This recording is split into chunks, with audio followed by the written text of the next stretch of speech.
Hello, my lovely fellow adopters. My name is Nyree and I'm running a channel of support for adopters. And on this channel, I give tips, advice, my experiences and stories. So if you think that could be useful to you, please take the time to subscribe. Today, we're going to talk about separation anxiety, which is a really common problem for adopted children. And this came from a lovely lady who was asking me some questions around how she should deal with her daughter going to a new school. What actually is separation anxiety? So it's a child not being able to tolerate being away from the parent for any length of time, whether that be away from the house or away in a different room. And it is because of early attachment difficulties that this is normally the case. And so lots of adopted children who have had trauma and have got attachment difficulties may suffer from separation anxiety when they're away from you. Now, both the parent and the child can actually suffer with this, because when you are quite a new adopter, you can become quite anxious about your child being away from you and what they're going to go through whilst they're away from you.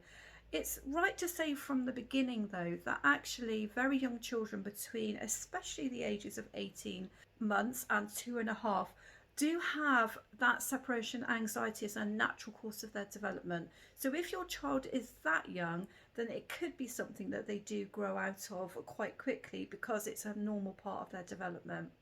How about if your child is going to a new environment? How can you have some ways of overcoming this problem?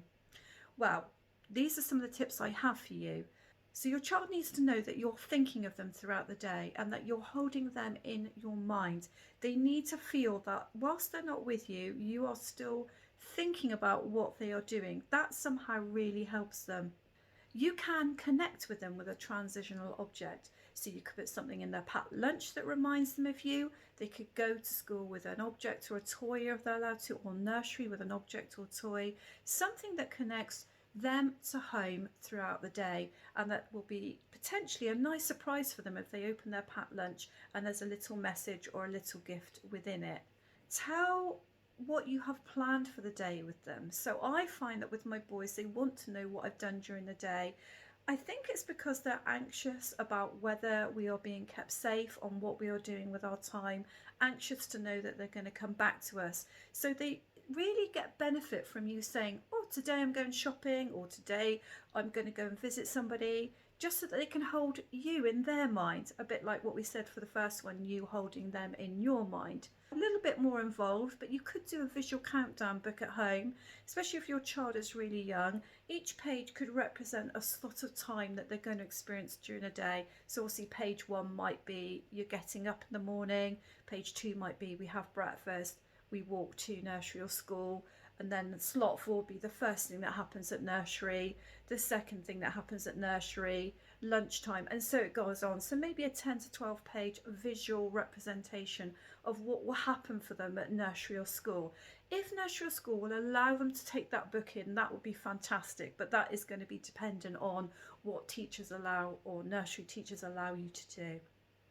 Now, the next thing that I'm going to explore with you is what to do at home. So it might be that your child is still at home with you, or it might be that during lockdown or pandemic your child is at home with you, and so therefore you're finding it really difficult that you can't have any time away from them because they have separation anxiety in the home. So the first thing to do is just try to build very short periods of time where you are not with them exactly, but they are in the same room as you. So it might be that they are playing with some Lego, you are doing something else in another part of the room, but you're not physically with them playing. And just short bursts of time, maybe 5 minutes at a time, where you encourage them to go off and play with that activity, but you remain in the room. Also, the opposite side of that is to spend time doing close activities with them to build that attachment and to help with the separation anxiety. So if you can have time for reading close stories with them, massaging hands and feet with cream, cuddles, anything that's close and anything that's sensory will build that attachment. So when your child starts to be able to build in short periods of time on their own, the thing that we generally do is just leave them to get on with it. But what I've learnt is from different training is that the best thing to do is when they do go off on their own and play, First of all, check that they're not doing anything they shouldn't be doing, but go in and check in with them and say, hi, how are you doing? Just thought I'd see how you're getting on with your Lego. Well, great, you're playing really nicely on your own, because this reminds them that you're still there, and again builds confidence into the future that they can have that time away from you. Try short spells with close family and friends when you feel the time is right. So, the way to build confidence with your child is to give confidence for them to be with other people as well. And it might be that you can only choose a very close family member for this, or family friend, and you ask them to have your child for 1 or 2 hours during the day every now and again, just so that your child knows that when you go away, you will come back again and you will be collecting them. It's to build in that reinforcement that you will return and that you're not going to leave them, because the anxiety deep down is that you're not going to be there for them for whatever reason.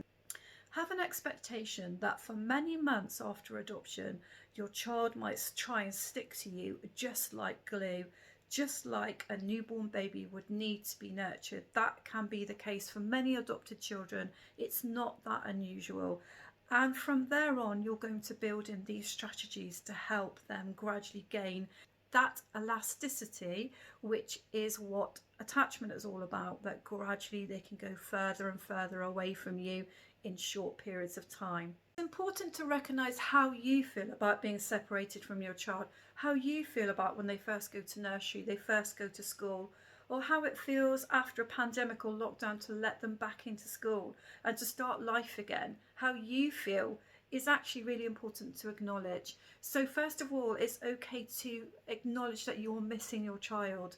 That's normal and that's fine, and it's okay to be a bit upset about them going off and leaving you, or even staying for the first time with somebody overnight, or even going away from the house for the first time. It's okay to miss them.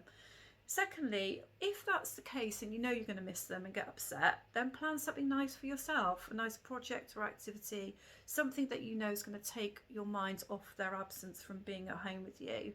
It's really crucial as well that if you have concerns, that you ask for feedback from the nursery or school where they're going to be going to, or from the friendships or family that they've been staying with. Don't make assumptions that the day's necessarily gone well without asking the questions, because some adopted children will tell you things are just fine, but they may not be. So do catch up as much as you can on a daily basis wherever they are. If you don't feel ready to go back to work and you can afford a little bit of extra time to take off, or you can stagger work, then I really suggest that you do that if you just don't feel ready at the moment to take on extra commitments. Now, I know that's not going to be what everybody can do, but if you can do that and stagger your work commitments, then I definitely suggest you do, because it'll make life so much easier for you. And also the same for nursery or school. If you don't think your child is going to cope with a full nursery or school day, then negotiate with the school about doing a longer transition.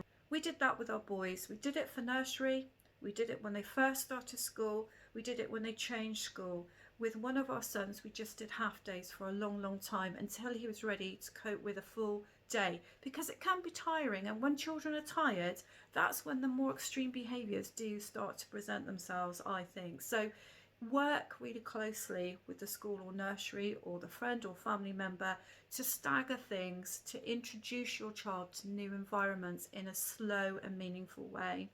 Have immediate catch up as soon as your child returns home from anywhere. Sit down with them and unravel how they're feeling and how they're doing. This stops them from carrying over emotions into another day and another time that have been unresolved and undealt with.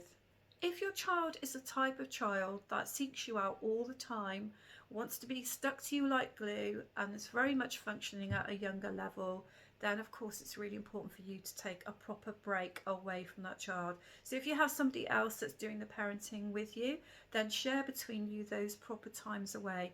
Minimum of a couple of hours a week, but if you can find more, then please do, because it can be very wearing and very exhausting to have a child constantly wanting your attention. And some children will do that into the night. We've had children that will into the night seek out, as soon as they wake up, they can't self-soothe and they will seek you out in the night for that too, and it's exhausting. So just make sure that you get time away from the situation to recharge your batteries.